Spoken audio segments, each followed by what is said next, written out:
Bonjour, c'est Marc. J'espère que vous passez une belle après-midi ce samedi.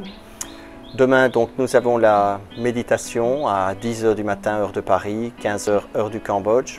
La méditation que je ferai demain sera une méditation debout, dans le même principe que l'exercice de la falaise que nous avons vu.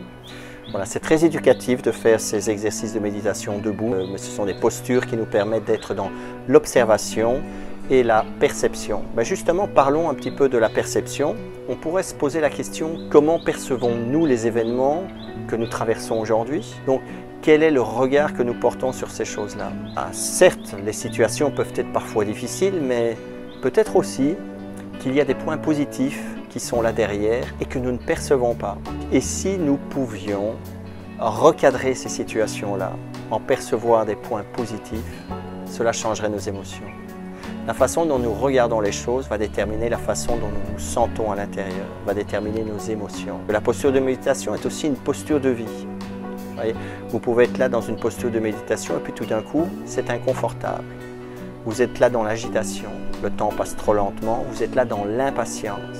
Eh bien justement, que se passe-t-il quand vous traversez cette impatience? Quelle est votre posture quand vous passez à travers l'impatience? Comment le vivez-vous? Et si vous acceptez l'expérience, qui parfois est inconfortable, eh bien on se rend compte qu'au-delà de ça, il se passe quelque chose.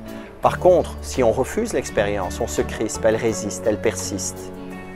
Ou bien alors aussi, comme on refuse l'expérience, on refuse l'inconfort de la situation, on retombe dans nos anciens schémas. Et si les exercices de respiration pouvaient nous aider à programmer notre cerveau, à développer une attitude plus juste lorsque nous passons dans les situations inconfortables de notre vie? Eh bien, c'est ce que nous verrons demain.